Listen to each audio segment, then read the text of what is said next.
Hi, my name is Julia and I'm here on behalf of Lung NSPEI to give a presentation about vaping.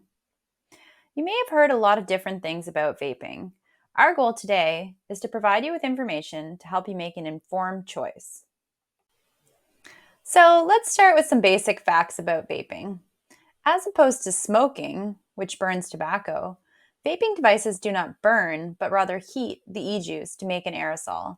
Aerosol is also known as vapor or cloud. The e-juice has chemicals and flavorings, with most containing nicotine, a highly addictive stimulant. There are more than 7,000 flavors of e-juice, ranging from cigarette to candy, fruit, mint, and so on. Why do you think they put so many flavors in vapes? It is mostly to hide the bad taste of the chemicals and nicotine. You may hear different names for vaping products, but they all work in the same way.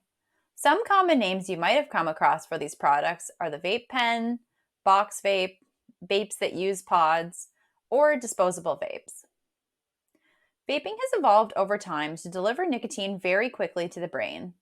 Vapes that use pods, which only came out a few years ago and has brands like Juul, can have very high nicotine concentration. For example, a pod with 55 milligrams per milliliter of nicotine has the same amount of nicotine as an entire pack of cigarettes. Many youth feel pressured from those around them to use vaping products. Let's hear from some youth about their experiences with vaping products and peer pressure. I believe I started vaping at my friend's house for the first time. One of her friends had a vape and just kind of went like that. I started vaping when I was in grade 10, when I was 16 years old. And I started vaping from just being around other people with vapes, and it looked interesting, so I started doing it. They would offer it to me and I would say no, and then I would feel the need to do it just to be included in that group. Yeah, I started vaping because of my friends. I started vaping, you would say, because peer pressure. Most of my friends were vaping and we would hang out and everyone else would be either vaping or smoking a cigarette, and I just decided to start, and I didn't think of the consequences before. Some research has shown vaping to be less harmful than cigarettes. But does that mean that vaping is harmless? No, research is clearly showing that vaping is not harmless. Let's find out why. Let's start with the vapor. Here are some examples of what the vapor cloud could include. The vapor cloud could include nicotine, as well as volatile organic compounds, or VOCs, that would be in paint products and gasoline. The vapor also contains very tiny particles that can go deep into your lungs, as well as heavy metals such as chromium, nickel, and lead that are released when the vape is heated. Some of the above are known to cause cancer, especially VOCs. With vaping products only being available for 10 years, it is too early to know the long-term harms of vaping now.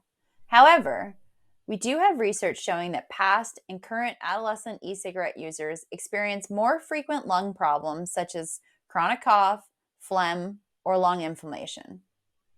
Other symptoms that people experience with vaping are chest pain, feeling your heartbeat faster and irregularly.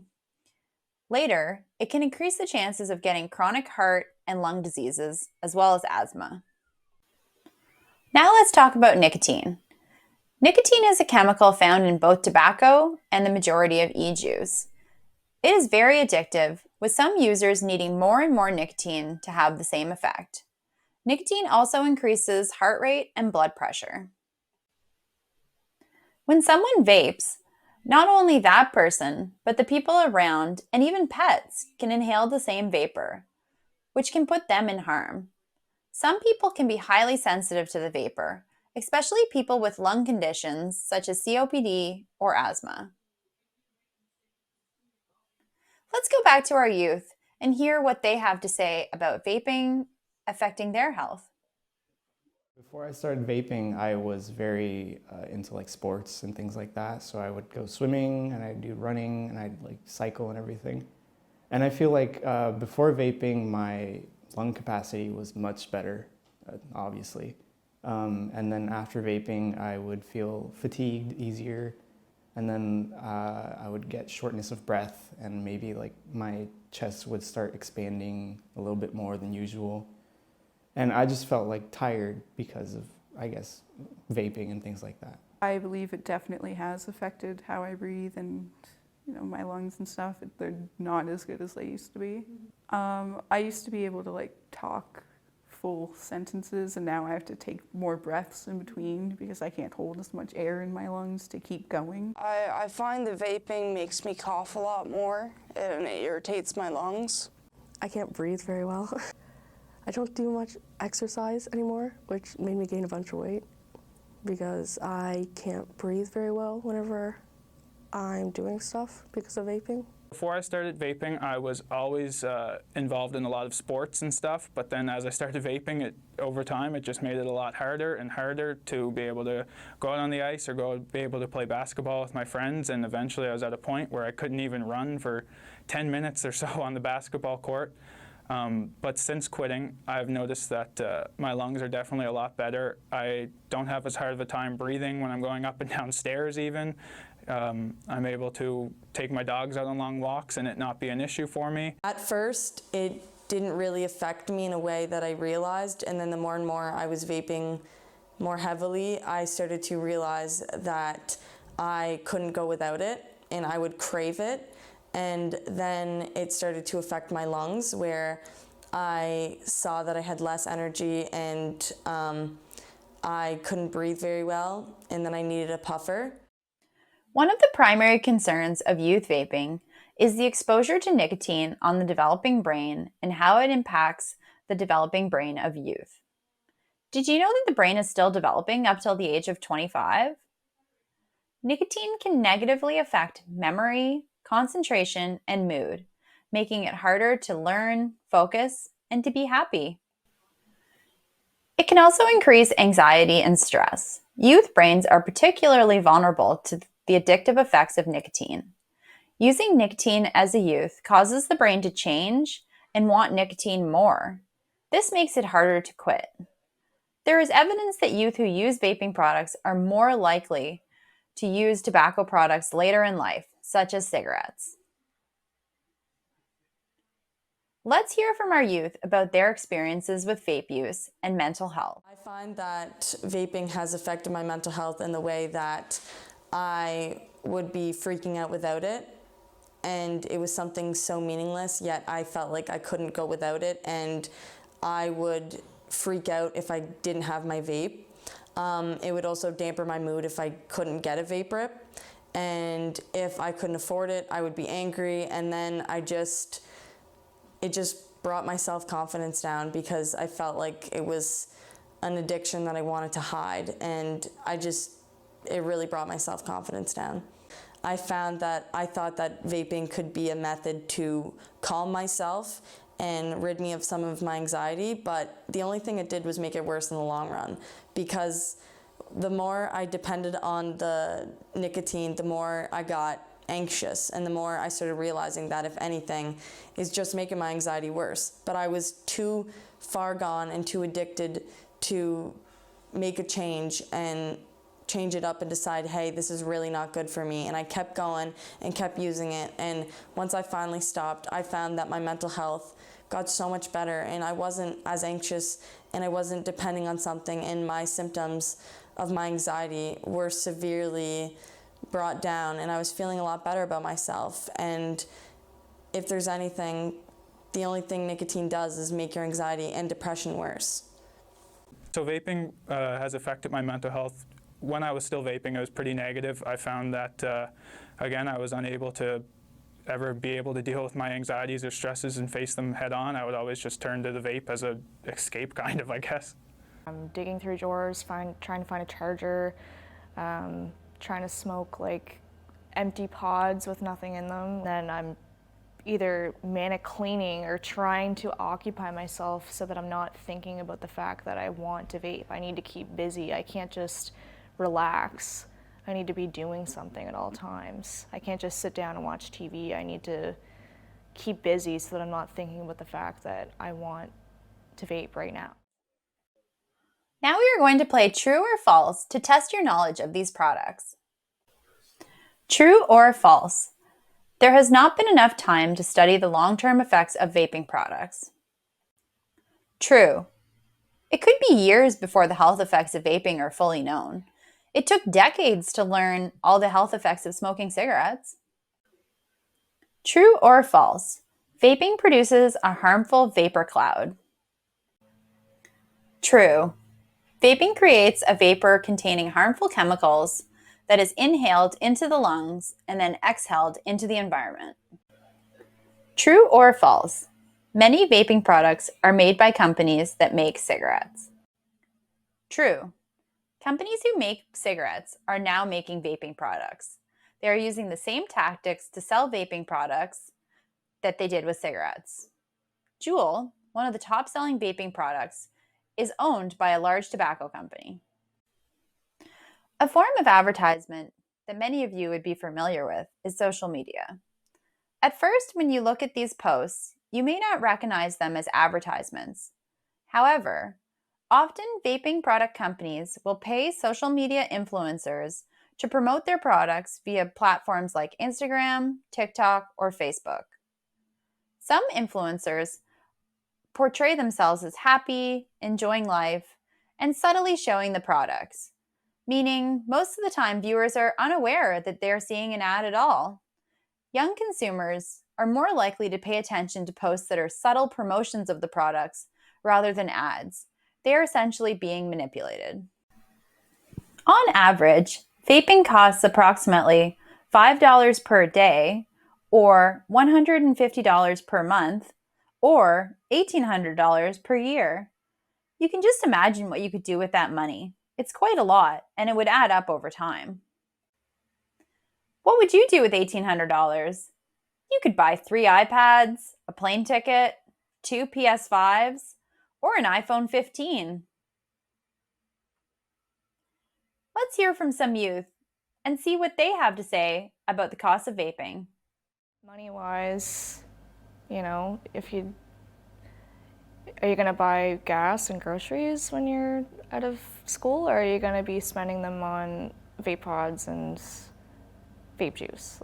That's kind of what it comes down to with me almost. I'm like, oh shoot, I gotta get some pods, but I should probably fill my car. It's just not worth it. I've spent a lot more money on this than I ever want to spend on anything. Over 4 years, I can easily say I've spent at least $2,000 a year on this. So when I think back on how much money I've spent on vapes, I am very disappointed in myself. If I think about $50 or so for every week for 3 years almost, I probably could have afforded a car or a down payment on a house if I would have just put that into a bank account and saved it. I would spend around $20 to $30 every 2 weeks on vaping. When I think of how much money I spent on vaping, it makes me very embarrassed because that's a lot of money that I put towards something that brought me nothing but problems in the future. So I would love to get that money back someday, and I do not recommend starting it. Not only is vaping costly, but did you know that it is illegal for youth to buy them? In Canada, there are laws around how vaping products are sold. Here in Nova Scotia, you must be 19 years of age to buy vaping products. Nova Scotia has also banned the sale of flavored vaping products. Even though vaping is not allowed for persons under 19, it happens more often than you think. As you have just learned, vaping affects your health, causes addiction, and costs a lot of money. Every day, more information is coming out about the effects of vaping. As vaping is newish, the long-term effects are still being discovered. If you remember anything from this presentation, we would like you to remember that vaping is not harmless. It can become an addiction that can cause serious damage to your lungs, your brain, and your future. To finish up this presentation, let's watch our brand new animation video that demonstrates the connection between vaping and mental health.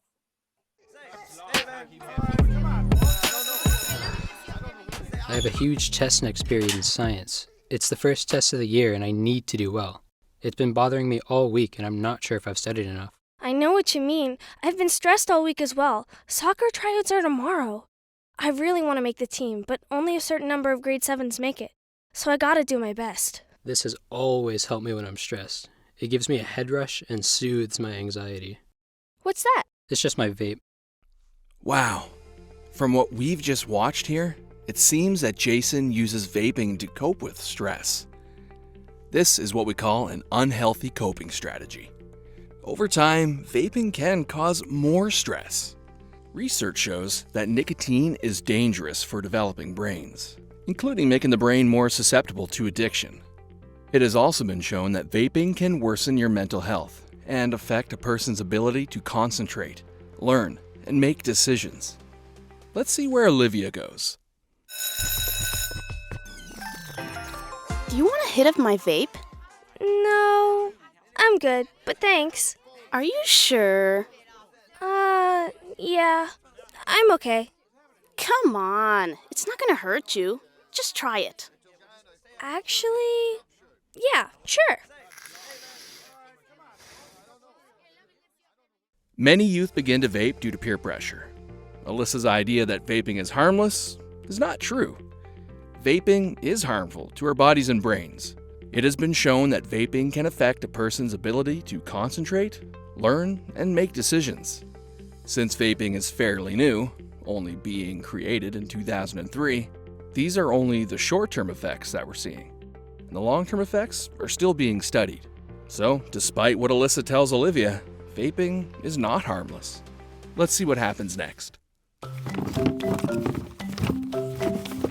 Come on! Where is it? I had it like 5 seconds ago! Hello? Olivia, where are you? Our game starts any minute and we need you here. Oh my gosh! I totally forgot about the soccer game. I'll be right there.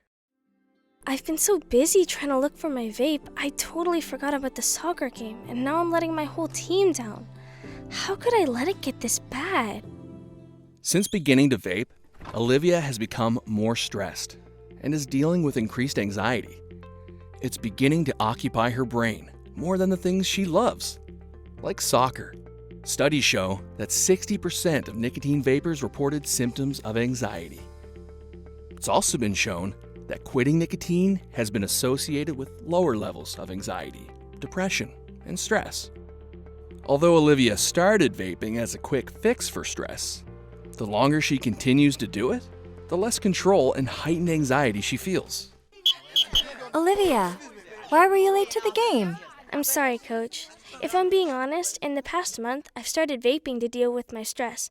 I think I'm becoming addicted, and it's causing a lot of problems in my life. I feel more anxious than I ever did before, and I'm not sure how to stop. I know quitting won't be easy, but I want to feel in control of my life again. I'm glad you came to me. I've noticed changes in your behavior, and I'm worried about you. There's support available so you can stop vaping and help manage stress in healthier ways. Thanks, Coach. Olivia took an important step towards stopping vaping by talking to someone in her life she trusts about her addiction. Stopping vaping can be difficult and often require support from healthcare providers who can help you through the process. If you need help quitting vaping, reach out to an adult you trust or speak to your healthcare provider. For more information, visit www.lungnsPEI.ca.